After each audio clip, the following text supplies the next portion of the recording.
Good morning class. GS commerce college Wardha के इस ई class में मैं प्रोफेसर गौरक्ष महात्मे आप सभी का स्वागत करता हूं।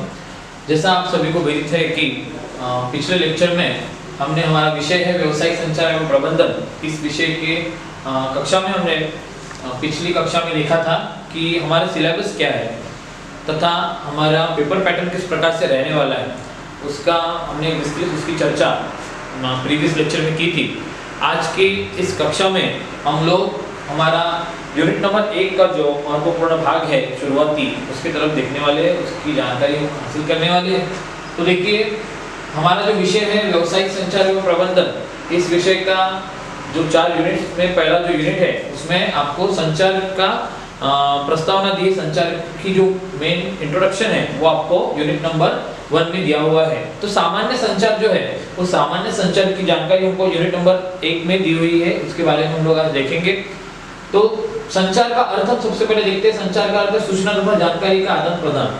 सामान्य भाषा में हम लोग जब एक के विचारों का आदान प्रदान करते हैं, अपने सुख दुखों को एक को बताते हैं, उसी को हम लोग संचार कहते हैं, उसी को संप्रेषण कहा जाता है।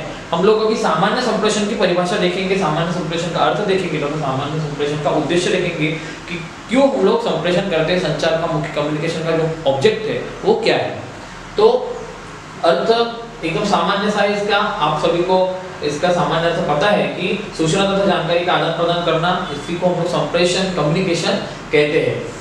कम्युनिकेशन ये जो अंग्रेजी शब्द है, ये कम्युनिकेयर इस लैटिन शब्द से बना है, जिसका अर्थ है टू शेयर, मतलब बांटना।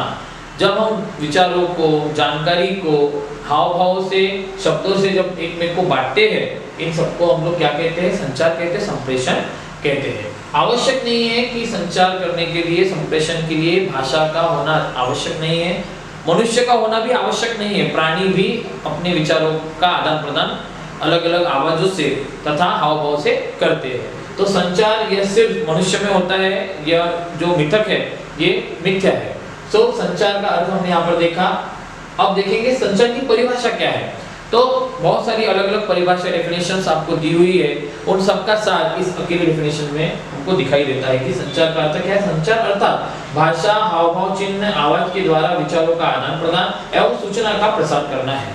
तो संचार का अर्थ क्या है। संचार का अर्थ है कि आवश्यक नहीं कि भाषा ही हो, हम लोग बॉडी लैंग्वेज, हाव भाव, चिन्ह, साइंस, आवाज, वॉइस के द्वारा भी अपने विचारों का आदान प्रदान कर सकते हैं इजीली।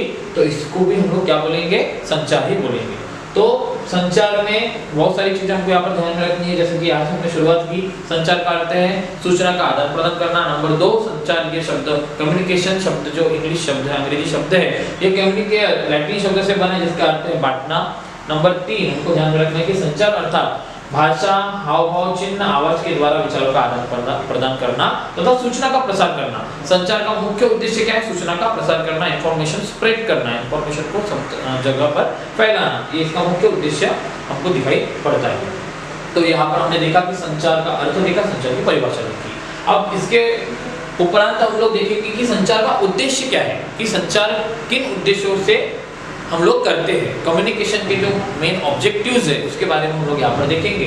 सो देखिए, सबसे पहला ऑब्जेक्टिव जानकारी, इंफॉर्मेशन।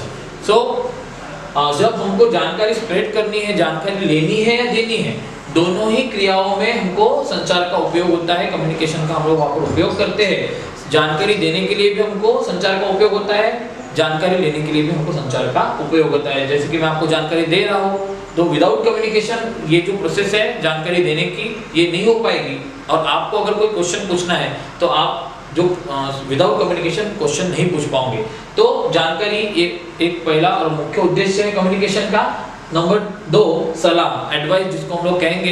किसी को आप लोग सलाह देना चाहते हो, किसी को सजेशन देना चाहते हो, तो भी आप क्या कर सकते हो, संचार का उपयोग कर सकते हो, कम्युनिकेशन का उपयोग आप वहां पर कर सकते हो। नंबर 3 है आदेश, ऑर्डर।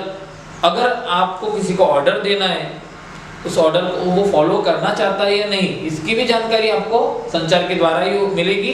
और ऑर्डर देने के लिए भी संचार का ही आपको उपयोग करना पड़ेगा। कम्युनिकेशन के बिना हम लोग किसी को ऑर्डर भी नहीं दे सकते। देन प्रेरणा, मोटिवेशन।